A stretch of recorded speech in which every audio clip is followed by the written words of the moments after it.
Un nuevo mover de Dios ha comenzado en Alabama. Ven y sé parte de este gran despertar. Aviva Alabama, Iglesia Latina. Los pastores Alejandro y Vanessa de Rubéis te esperan para bendecir tu vida. Los domingos a las 10:30 a.m. y los miércoles a las 6 p.m. Contamos con cuidado de niños, enseñanzas bíblicas para niños, preadolescentes y jóvenes. Aviva Alabama, Iglesia Latina. Experimenta un servicio diferente con una palabra renovadora de Dios que cambiará tu vida. Los domingos a las 10:30 a.m. y los miércoles a las 6 p.m. Estamos ubicados en el 600 Governors Drive en la ciudad de Huntsville, Alabama. Zona postal 35801, puerta 5. Para más información márquenos al 256-652-8497. Escríbanos a info@avivachurch.org o visítenos en nuestro sitio web www.avivachurch.org. La confesión que produce el verdadero cambio. Lo que confesamos, ¿no? Lo que decimos. Este no es un sermón de positivismo lo que les voy a dar hoy. No es un sermón de decretos. No. Es más profundo que eso, ¿no? No es solamente decretar y decir algo precioso. No, no. Tiene que salir del corazón restaurado del Señor. Lo que digo, ¿no? Tiene que salir no porque suena lindo por fuera. No porque tenga algo mágico lo que diga, sino lo que viene del corazón, lo que confieso del corazón. La palabra confesar es declarar, claro que sí, vamos a ver algunos sinónimos, expresar, revelar de adentro, manifestar, relatar, admitir, porque la confesión también es admitir. Cuando yo confieso delante del Señor, estoy admitiendo algo, ¿no? Estoy admitiendo algo que está dentro mío que quizás está mal, claro. Admito, descubro algo que está escondido dentro mío. Lo cuento también, esa es otra traducción. Lo digo, lo reconozco. Confieso, ¿no?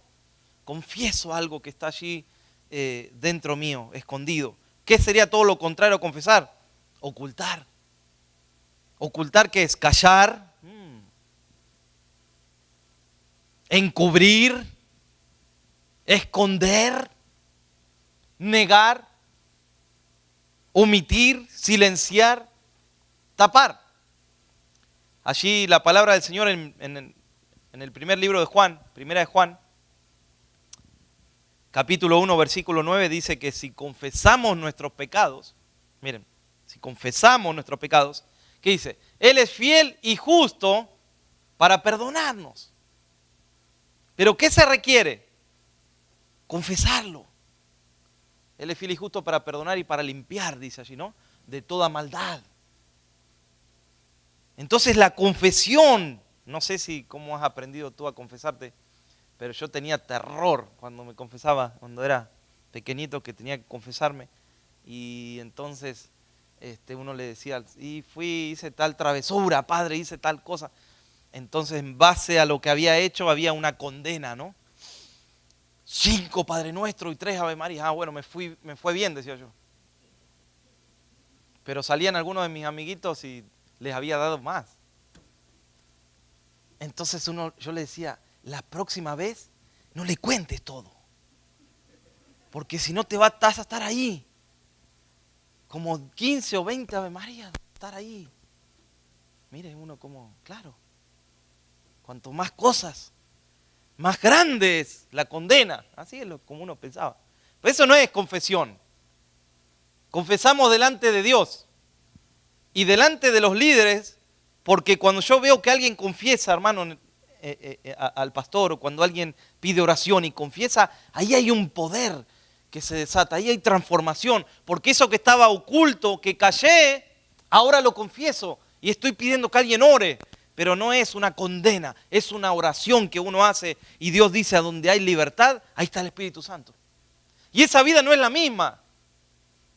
Entonces no confesamos para recibir una condena, no, confesamos para ser libres en el nombre de Jesús. Esa es la confesión. Entonces en la Biblia, cuando tú lees, no hay ninguna promesa que pueda cumplir el Señor con alguien que no confiese sus pecados. No he encontrado yo en la Biblia ninguna promesa que Dios cumpla a alguien que no confiese sus pecados, que no reconozca. Porque la Biblia dice que el que confiesa los pecados y se aparta, alcanzará misericordia. El que los confiesa y se aparta, miren qué interesante. No solo confesar, no es algo que uno dice, sino que debe apartarse. El mandamiento es confesar y alejarse de aquellas cosas que quieren destruir nuestra vida. Entonces ¿qué es solamente decirlo? No, es que tiene que haber un cambio en nosotros. Yo he descubierto que para que haya perdón de Dios, debe haber confesión, pero esta confesión debe ser genuina, hermanos. Debe ser una confesión genuina, debe contener dolor por el daño causado. Tiene que haber dolor. Cuando es genuino hay un pesar, hay un dolor, hay arrepentimiento genuino, hay un quebranto allí del corazón. Hay un quebranto, un dolor que muchas veces dura un tiempo. No sé si muchas veces Dios perdona en ese instante, muchas veces sí, pero muchas veces no. Uno vuelve a orar y ahí vuelve a la presencia del Señor y hay un lloro, un quebranto, hasta que de repente esa carga se va. Ahí vino el perdón de Dios. Y ya el enemigo no te condena. En eso no te condena, sino que tú dices, el Señor me perdonó, ha quitado la carga y ahora voy a tomar una dirección distinta, porque el arrepentimiento es cambio de dirección. Es no seguir haciendo lo mismo, sino que es cambiar. Pero ahí está el Señor trabajando con nosotros, ¿no? El salmista, el rey David dijo, mientras callé, ¿qué dice? ¿Aquí se acuerda? El Salmo 32. Mientras callé, se envejecieron mis huesos. En mi gemir, dice todo el día, ¿no? Porque de día y de noche se agravó sobre mí tu mano. ¿Por qué se agravó la mano de Dios? Porque Él estaba callando, estaba ocultando. Y dice, mientras callé, como que mis huesos se envejecieron dentro de mí. Dice, se volvió mi verdor en sequedades de verano. Mi pecado te declaré y no encubrí mi iniquidad. Y dije, confesaré mis transgresiones a Jehová y tú perdonaste la maldad. Pero mientras callé, dice, ¿qué dice? Se envejecieron mis huesos dentro de mí. Y yo quiero dar algunos ejemplos, algunos no buenos, otros buenos, que encontré en la palabra del Señor, de personas que han confesado, y veamos cómo fue esta confesión. Primero, cuando no hay una confesión genuina, nuestro corazón se va endureciendo. Y esto es lo que pasa, el corazón se va volviendo duro. La confesión delante del Señor hace que mi corazón se ablande, hermanos. Sea un corazón que sienta, un corazón que late, espiritualmente hablando. Pero el endurecimiento del corazón tiene que ver con callar, con ocultar. Hay personas que parece que son de la ultra secreta, ¿no? ¿Vieron esas organizaciones ultra secretas? No se puede decir nada, no se puede hablar. Y a veces hay cristianos que son, no digan nada, no cuente, no, mira, no. Y así somos espiritualmente también. Y queremos salir adelante por nuestras fuerzas, queremos salir adelante pero no pedimos ayuda. Hay orgullo en nosotros, no pedimos ayuda. Y esto pasó con Faraón en Egipto, cuando el Señor lo envió a Moisés. ¿Sí? ¿Qué pasó? En un momento, dice allí en Éxodo capítulo 9, versículos 27, voy a esperar que lo busquen, pero les voy a ir contando qué es lo que está diciendo allí el capítulo 9 de Éxodo. Ahí el Señor empezó a mandar granizo y truenos y eso no paraba.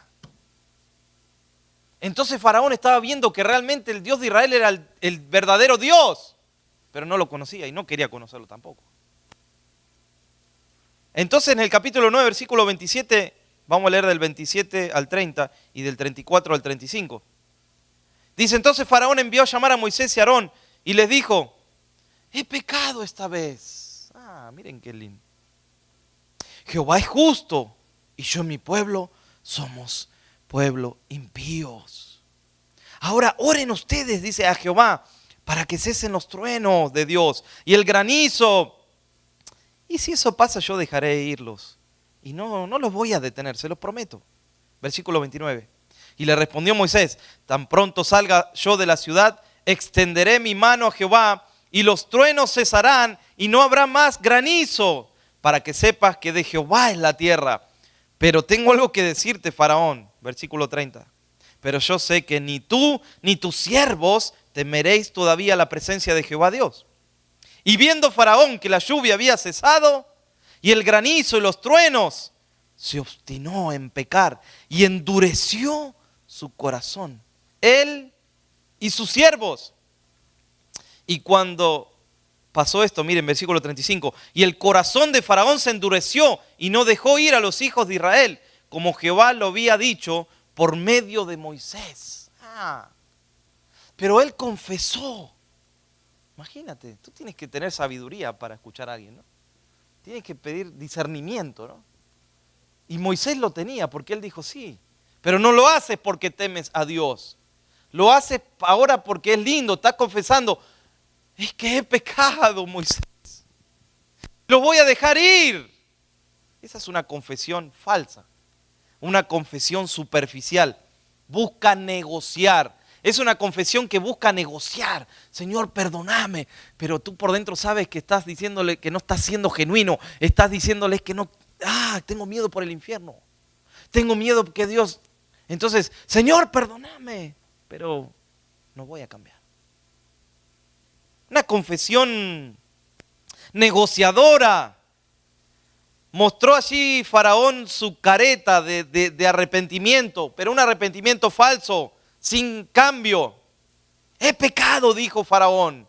Pero cuando vio que el granizo y los truenos se habían ido, mire qué rapidito que volvió al... Mire qué linda conversión que tuvo ahí, ¿no? Qué linda confesión. Y mientras leo esto, digo, ¿cuántas personas se acercan a Dios? Solo por un momento. Cuando el fuego quema, ¡ay, Señor, me arrepiento, he pecado! Pero cuando el fuego se apaga, dice uno, ¡ay, ya está! Vuelvo al camino que estaba haciendo. Cuidado, porque eso puede pasar con nosotros estando en la iglesia, ¿no? Y de repente cuando hay pruebas uno se da cuenta, hermano. Ahí aparece el hermano, la hermana, y están allí, Señor, y uno lo ve y dice, ¡ay, Señor, gracias por las pruebas! Gracias por las pruebas, Señor, porque ahí está el hermanito, ¿eh? Firme, ahí firme. Algunos, Señor, tiene que mandarle pruebas seguidas, para que uno pueda entregarse. Pero cuando las cosas están bien, ya pasó, ya no tengo necesidad de ir. Alguien me dijo una vez, cuando las cosas estén mal, ahí nos vemos, pastor. Pero mientras las cosas estén bien, no hay necesidad de buscar a Dios. Pero de nosotros nos tenemos que asegurar que nuestro arrepentimiento produzca un cambio de mentalidad, un cambio de actitud, porque si no, será un arrepentimiento momentáneo a la prueba, momentáneo a la dificultad. Quiero crecer, quiero llegar a la estatura de la plenitud de Cristo, quiero cambiar esta mentalidad, Señor, quiero tener frutos, que cuando venga esa prueba y ese temblor haya crecido un poquito, Señor. Y que cuando pasa el temblor no volvamos a hacer lo mismo. Señor, si me sacás de esta enfermedad, te seguiré, dice mucha gente. Y ahí está, el Señor lo saca. Y una vez que salen del hospital, ni se acordaron. Señor, si sanas a mi hijo, te serviré. Y el Señor sana al hijo. Señor, si haces un milagro, viviré para ti. Te prometo portarme bien, Señor. Vivir bajo tu palabra si me sacas de esta. Y el Señor te saca de eso, siempre. Pero Él quiere que hagas una promesa y que lo cumpla, ¿no? Señor, te prometo congregarme. Miren, esa es la promesa que más uno hace. Porque es grande esa promesa, ¿no? Para muchos es una promesa grandísima. Te prometo, Señor, congregarme. Y te prometo, y te prometo. ¿Cuántas veces hemos prometido a Dios? hacer esto o dejar de hacer aquello en nuestra vida. Cuántas palabras habladas, cuántos pactos no cumplidos, cuántas promesas incumplidas. Segundo, la falta de confesión genuina produce un corazón insincero. ¿Y qué ejemplo encontré aquí? El ejemplo de Saúl. En 1 Samuel 15, versículo 24, 1 Samuel, allí cuando lees 1 Samuel 15, 16, 17, 18, 19, ahí más o menos ves cómo se comportaba Saúl. Cómo se comportaba. Ya hemos hablado mucho sobre Saúl en los años anteriores. Pero fíjate que en 1 Samuel capítulo 15, versículo 24, el Señor había enviado a Israel a través de Saúl el rey con Israel. Los había enviado porque debían destruir a los amalecitas. ¿Qué había sucedido? Cuando Israel salió de Egipto, los amalecitas fueron un estorbo grande. Se pusieron en el camino de Dios. Y fíjate, Dios se acuerda, porque habían pasado muchos años. Y Dios le dijo a Saúl, a Samuel le dijo, dile a Saúl que vaya y aniquile a los amalecitas. Han sido de estorbo a mi vida. Miren qué fuerte, hermanos, eso.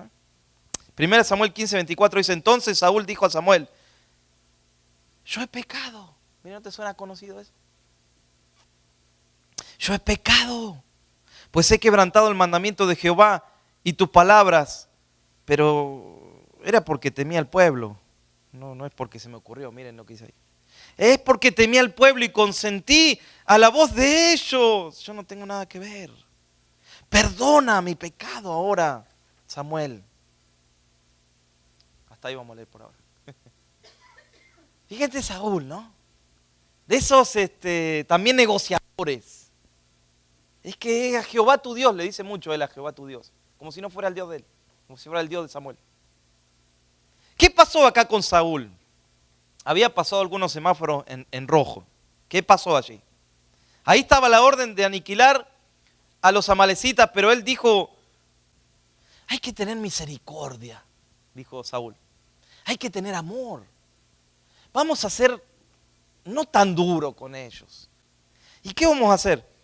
Vamos a perdonar la vida del rey y del ganado engordado. Claro, pues los que son flaquitos, eso no los queremos, pero los engordados sí. Los carneros, miren qué carneritos para comer. No para comer, para ofrecerlos a Dios. Ahí lo vamos a santificar un poquito, dijo Saúl.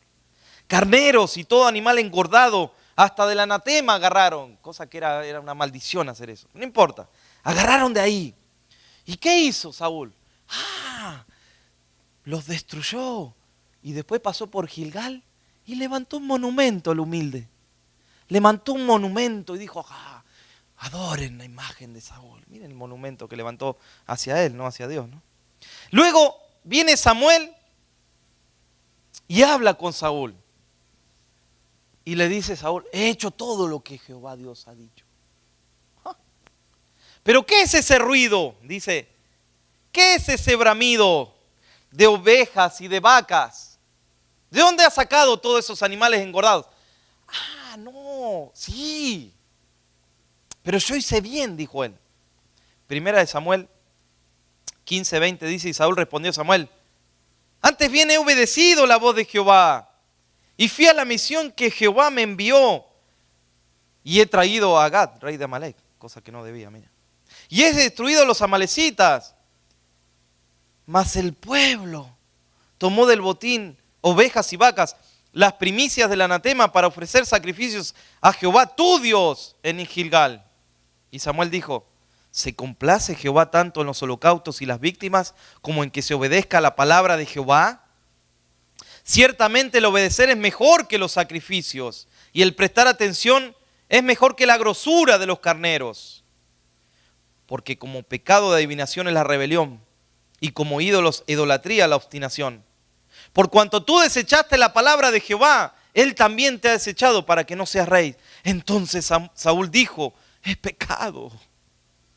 Miren qué confesión, ¿no? Aún todavía ahí estaba. Pero él dijo, es pecado. Y luego Samuel se va y Saúl trata de agarrarlo y rasga sus vestiduras y se da vuelta a Samuel y le dice, así como mis vestiduras se han rasgado, así será rasgado tu reinado. Y Dios se lo va a dar a otro conforme a su corazón.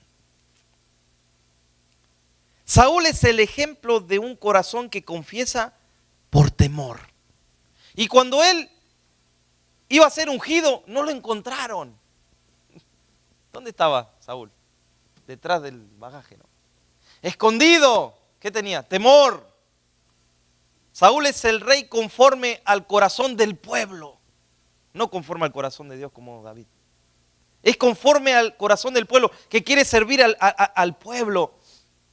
Pero fíjate, Saúl trata de arreglar las cosas rápido. Ya está, es pecado. Ya está. Ya está, Samuel. ¿Qué quieres que te lo diga cuántas veces? ¿Qué pecado? ¿Cuántas veces tengo que repetirlo? Ya está. Es alguien que rápido, ¿no? ¿Por qué? Porque teme al pueblo. Tiene los oídos un poquito tapados para no escuchar. Es alguien que escucha la palabra de Dios, Saúl, pero hace lo que él quiere. Pues tenía un poquito tapados los oídos, Saulito, ¿no? Ahí dice, no, pero Dios dijo esto, pero voy a hacer lo otro. Saúl quiere ser más bueno que Dios. Saúl es el ejemplo de aquellas personas que se adaptan a las personas que tienen a su lado. Por ejemplo, cuando estaba con los profetas, él profetizaba, ¿no? ¿Era así? Se unió a los profetas y profetizaba. Ah, después está con la divina de Endor, ahí me acordé. ¿Y qué es? Ah, no, es hechicero. Pide a la divina que haga descender a Samuel. No, con quien está, él se amolda a las personas con quien está. O sea, es moldeable no a Dios, sino a las personas. Es ese carácter moldeable y volátil, pero a las circunstancias que lo rodea. Por eso nosotros no nos podemos mover por circunstancias, ni por emociones. Nos movemos por fe. No nos movemos por emociones. Ay, hoy siento de ir. Ay, hoy le voy a adorar a Dios y uno está ahí. Y el otro domingo dice, no, hoy siento que no. Hoy siento que me quedo en mi casa. Ya cumplí con Dios el domingo pasado. Uno dice, no, hoy siento de quedarme. ¿Y qué hace? Se queda. Pero el que camina por fe, no obra así. Y Dios se mueve por fe. Porque es imposible agradar a Dios si no es por la fe. Sin fe es imposible hacer nada en Cristo. Entonces no debemos cambiar, porque esto también pasa muchas veces, hermano. Cambiamos para agradar a alguien. Cambiamos para agradar, para que alguien nos sentamos amados. Estamos cambiando para que alguien nos acepte a nosotros. No. Somos como somos y tenemos que cambiar para el Señor, porque vivimos para Él. Y si alguien necesita ser agradado, vaya a la cruz, ahí va a encontrar que alguien se agrada de ti. Saúl hizo una confesión externa, artificial, pero la verdadera confesión, ahí está, miren, va de la mano de un pesar, de un dolor, expresa un corazón contrito, ¿no? Y humillado, se duele. Como el Salmo 51. Ahí David vemos un corazón contrito y humillado, ¿no? Dice, ese corazón no despreciará a Dios. No lo desprecia. Y una vez alguien me dijo, pastor, usted predicó, eso fue como hace muchos años atrás, predicó sobre David, pero déjeme decirle algo, pastor, me dijo, David no fue el mismo después de pecar con esa mujer. Ya vino la condenación, ¿no? Tanto que agradaba a Dios, que era conforme al corazón de Dios, me dijo ese hermano. No fue el mismo. Y yo le dije, no fue el mismo, fue mejor todavía. Porque descubrió en ese quebranto un corazón, un Dios perdonador, un Dios restaurador. Nunca fue el mismo. Todavía más se asemejaba al corazón de Dios, David. Entonces muchas veces ese quebranto, hermanos, dura un tiempo, no es algo no es algo microondas, muchas veces no. Dura un tiempo hasta que Dios quita esa culpa. Y es allí donde se produce un cambio en cada uno de nosotros. Es un proceso. Y cuando pasamos por ese proceso de cambio, no somos los mismos. No somos los mismos. Que tu confesión sea bajo un proceso de cambios. Porque si no, no sirve, hermanos. Si no es algo externo. Entonces, se produce una confesión genuina como la que hizo Job. Job capítulo 7, versículo 20. Job capítulo 7, versículo 20. Un hombre probado por Dios. Y él dice en Job 7:20, si he pecado, ¿qué puedo hacerte a ti, oh guardas de los hombres? Porque me pones por blanco tuyo hasta convertirme en una carga aún para mí mismo. Pero esa confesión es una confesión genuina que hace así Job. Se notan las palabras, se nota en el contexto. Job dice, he pecado, no tiene problemas en reconocerlo. Es un hombre humilde que ha sido probado por Dios y Dios lo ha encontrado justo, pero su prueba todavía continúa. Ese es el verdadero ejemplo de un corazón de un hijo de Dios. Porque él dice, he pecado, pero ¿qué puedo hacer ahora? Miren, hermano. He pecado, pero ¿qué puedo hacer ahora? Oh guarda de los hombres, oh Dios, Señor de los ejércitos, ¿qué puedo hacer?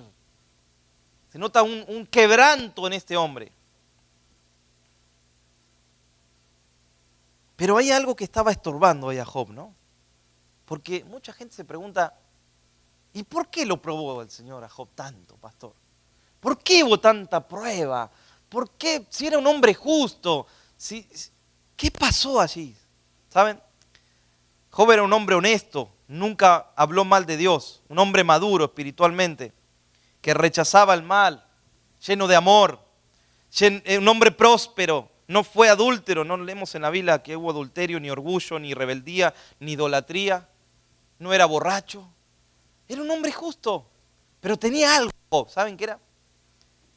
Era próspero, y es bueno ser próspero, claro que sí. Pero en Job 16:12 dice, próspero estaba, y el Señor me desmenuzó, miren. Ahí está el punto de Job. Próspero estaba, eso próspero estaba significa, tenía muchas riquezas, tenía muchas cosas materiales, era un hombre próspero, tenía miles ahí de camellos y cuantas cosas, un hombre próspero. Pero dice, el Señor me desmenuzó, me arrebató por la cerviz y me despedazó y me puso por blanco suyo. ¿Cuál era el problema de Job? Job padecía de un contentamiento crónico. Cuidado con tener, porque el tener es un sinónimo de prosperidad, pero cuidado con contentarnos siempre con lo que tenemos, con sostenernos, sostener nuestra vida con lo que tenemos, puede ser en el banco, puede ser cosas materiales, o puede ser la comodidad. Job no tenía necesidad de nada y Dios tuvo que probarlo, porque estaba sostenido y cómodo en lo que tenía, cuando alguien tiene que sostenerse en el Señor. Por eso cuando Dios permite pruebas en tu vida es para movilizarte, es porque te ama, es para ponerte en acción. Y la iglesia en Estados Unidos tiene este inconveniente. Hay comodidad, mucha comodidad. Estamos cómodos y a veces nos quejamos si el aire está muy caliente o está frío. Señor, hay un lugar en el parking, pero tengo que caminar 20 pies más. Señor, dame un lugar al frente de la entrada. Y ahí los hermanos pasan y oran, no, dame un lugar frente de la entrada. Yo no sé ustedes, pero yo viajaba, ¿cuánto viajábamos hasta la iglesia? Como 1 hora para ir y 1 para volver. En un colectivo que, Dios mío. Tú orabas, eso sí que orabas, para que no vaya lleno, porque cuando iba lleno tenías que hacer esto. Mira, ya, ¿me entiendes, no? Había que agarrarse de él. Y ahí va. Sin embargo, no se quejaban. Me acuerdo que un Anatole se llamaba, un de Burkina Faso había venido, de África. y estaba en el instituto bíblico, alojado. No hablaba ni una palabra en español, solamente el nombre y el apellido de nuestro pastor, el único que sabía de Argentina. Y para ir hasta ahí, más o menos eran 2 horas de viaje en colectivo, 1 hora y media en auto. Y él no tenía ni dinero, nada. ¿Sabe lo que hizo? Caminó del instituto bíblico hasta la iglesia. Le dijeron, más o menos son unas 9 horas caminando. Calculó, ¿a qué hora empieza el servicio? A las 4 de la tarde, calculó para llegar 3:30. Ese tenía hambre de Dios. No le importaba caminar. Claro, ahí en África se camina, ¿no? Pero miren que muchas veces estamos cómodos, hermanos. Y esta comodidad hace que también estemos cómodos espiritualmente. No busquemos al Señor, hace que no ayunemos, hace que no busquemos, que no tengamos esa pasión, esa hambre de Dios, nos entibiamos. Pero eso es lo que tenemos que hacer, romper con esa comodidad. Entonces tenemos que buscar al Señor en oración, porque ese es el pan diario, ¿no? Comenzamos entonces a ponernos a cuentas con el Señor, confesamos, oramos de corazón. Y ahí está el Señor transformando. Dice la Biblia en Filipenses 1:6, que estoy persuadido de esto, que el que comenzó la buena obra, dice, la va a terminar. Es el Señor, pero yo tengo que poner todo de mí, ¿no? Cuarto y último, la confesión genuina produce un cambio radical. Y hace unos meses atrás predicamos esa serie sobre el hijo pródigo, ¿no? Pero tengo que volver, hermano, a este punto, a Lucas capítulo 15. Porque esto es lo que pasó con ese hijo pródigo, ¿no? Y él estaba allí, él pidió la parte, ¿no? Y al pedir la parte hizo tambalear la economía de la familia, porque la herencia se pide cuando alguien muere, no cuando alguien está vivo. Pero él pidió la herencia. Dame la parte que me corresponde. Ahí con eso que hizo, mató al padre, ¿no? Y se fue. Y ahí tenía amigos y tenía cuántos se le unieron ahí, ¿no? Dijo, esto es la vida. Mis amigos, ¿cómo me quieren? Tengo ahora más. Pero llegó un momento que se le acabó el aceite, ¿no? Entonces ya esos que los querían tanto y que eran amigos, ahora empezaron como ahora vengo, y se fueron, ¿no? A buscar a otro que tenga. Se quedó solo. Y estando solo, dice que alguien lo ayudó y le dijo, te voy a dar algo de trabajo. Con los cerdos, ¿no? O sea, cayó bien bajo, ¿no? Y estando en esa condición dijo, pero en la casa de mi padre hay jornaleros que trabajan. Y por lo menos, si por lo menos mi padre me aceptaría como un trabajador. Miren, uno piensa así, hermanos, cuando cae bien bajo, ¿eh? Pero no cuando cae bien bajo en la humildad, cuando cae bien bajo en el pecado. Uno dice, por lo menos me acepten en la última fila, si habrá un lugarcito para mí en la iglesia, por lo menos allá atrás. Eso uno piensa así, porque cayó en el pecado, bien bajo, ¿eh? Así pensó el hijo pródigo. Pero igualmente dice, me levantaré, iré a mi padre. ¿Y qué le dijo cuando fue, hermanos? Padre, he pecado contra el cielo y contra ti. Es esa confesión genuina, es ese arrepentimiento genuino, hermanos, que hizo así el hijo pródigo. Porque dice que deseaba llenar su vientre con las algarrobas que comían los cerdos, pero que aún nadie le daba eso. Tuvo que llegar a ese punto para recapacitar. Y dijo, ¿cómo es posible que en la casa de mi padre haya abundancia de pan y haya exceso, pero yo perezco de hambre? Y cuando él volvió a la casa, ya no era el mismo, ¿saben? No era el mismo por la posición que había caído, pero lo más hermoso es que no era el mismo porque ya no tenía esa altivez en el corazón, ya no tenía esa comodidad en su corazón, ya no tenía ese nivel espiritual del cual se jactaba, o esa posición que el Padre le había dado, donde él enviaba y mandaba muchos, aún a su hermano. Ya no. Ya no tenía ese lugar, esa jactancia en su corazón. Entonces, me lo imagino Cuando quiso hablar con el padre seguramente le tapó la boca, ¿no? Porque claro, tenía muchas cosas para decir, pero el padre había visto los ojos, había visto su corazón. ¿Y qué le dijo? No me digas más nada, yo te perdono. No me digas ser un jornalero, porque tú eres mi hijo. Y mandó a matar el becerro más gordo y hizo una gran fiesta. Yo quiero que podamos orar en este día. Porque este es el corazón del cual tenemos que acercarnos al Padre en este día, al Señor. Y ahí donde te encuentres, quiero que cierres tus ojos. Yo no sé qué concepto tienes de la confesión, pero por ahí tienes el concepto de un padre frío, de un padre que tiene que cumplir con su tarea. Y a veces no podemos ver al Padre, a nuestro verdadero Padre. Pero aquí lo podemos ver en este versículo. Dice que el Padre lo vio, hermanos. Y esos eran ojos de misericordia. Y no solo lo vio, sino que corrió a recibirlo.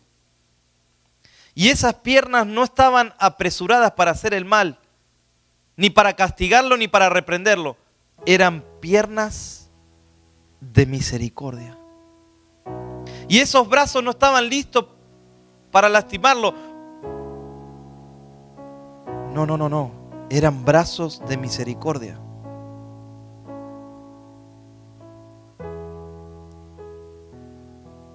Y allí lo besó y fue un beso de misericordia, de amor.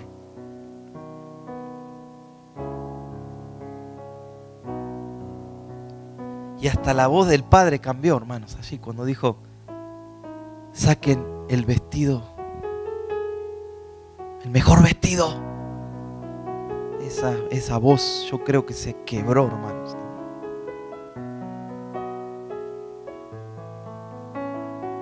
Oh Señor, en este día tú estás buscando lo genuino, Señor. Y aunque tu palabra a veces, Señor, claro, es como un martillo, Señor, que golpea, Señor. Es como esos remedios que tomábamos cuando éramos pequeños. Señor, qué amargos que eran, pero qué bien que hacían, Señor. Esa palabra a veces es fuerte, Señor, pero qué lindo lo que produce en nosotros. Señor, más que lindas palabras o cuantas cosas, tú estás buscando que eso salga del corazón, Señor.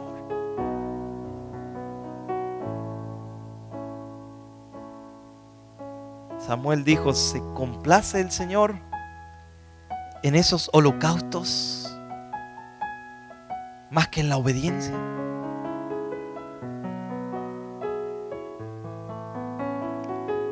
Gracias, Señor, en este día tú nos estás enseñando, Señor, el camino, y nos enseñas cada domingo, Señor, el verdadero camino por donde debemos andar, Señor. Y nos alumbras ese camino, Señor. Bendita tu palabra, Señor, que nos alumbra, Señor. Nos alumbra, Señor, nuestro caminar, nuestro levantar, nuestro acostar, Señor. Pero en este día, Señor, quizás, hermano, hay alguien aquí, hermanos, que siente un pesar que no se va. Es un dolor, es un quebranto. El Señor quiere sacarlo, pero está esperando que lo confieses delante de Él, que lo entregues delante de Él, que lo derrames delante de su presencia.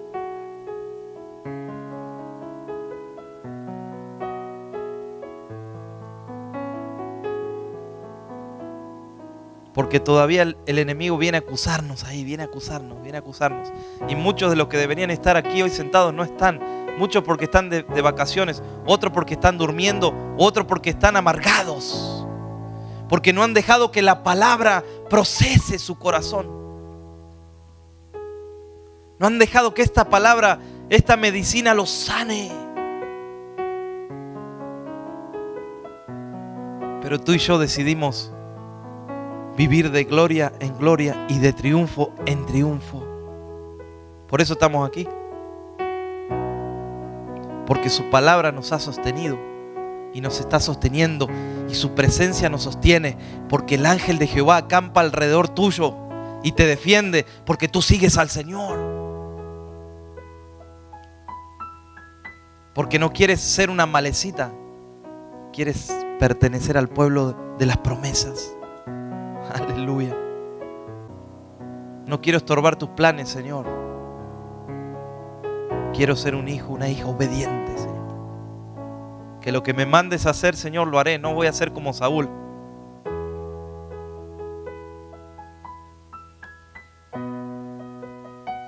Voy a ser como David.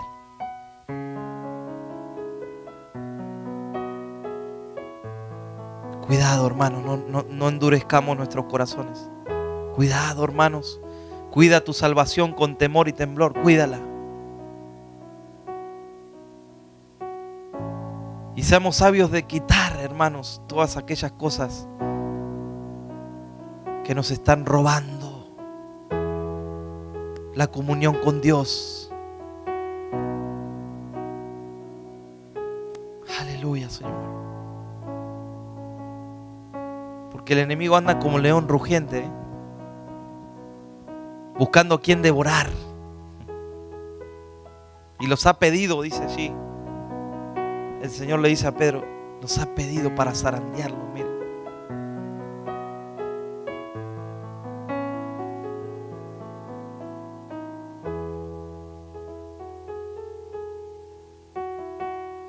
Pero tú, hijo mío, le dice Pablo a Timoteo, tú, hijo mío, sostente en la gracia, mantente en la gracia que es en Cristo Jesús. Puesto los ojos en Jesús, el autor y consumador de la fe. Aleluya.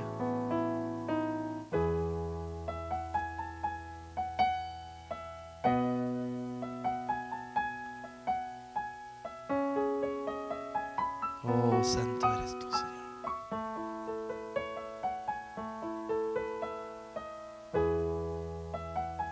Este es el sentir, hermanos, que tenemos que tener en Cristo. Es el mismo sentir que Él tuvo, que siendo en forma de Dios, se despojó de esa posición por un tiempo y se hizo hombre. El Verbo se hizo carne y habitó entre nosotros el Señor. Y en esa condición se hizo esclavo para que tú seas libre. Y en esa condición de esclavo se humilló aún más todavía, hasta la cruz, para que tú seas salvo. Haya pues en vosotros ese mismo sentir que hubo en Cristo Jesús.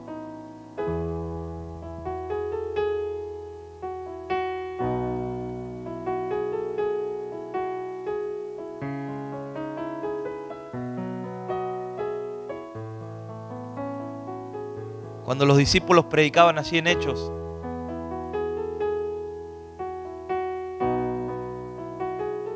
dice que había unos hijos de un tal Etseba, un sacerdote. Viendo cómo los discípulos oraban y los demonios salían, ellos dijeron, nosotros también podemos. Decían, os conjuramos en nombre del Dios que predica Pablo. Y dice que los dejaron desnudos a esos. Poder había en ese lugar cuando se predicaba la palabra. Y Hechos 19:18 dice, muchos de los que habían creído venían confesando, miren, y dando cuenta de sus hechos. Que hoy vengamos, hermanos, antes que termine el servicio, creyendo y confesando y dando cuentas delante del Señor de lo que hicimos y de lo que no hicimos.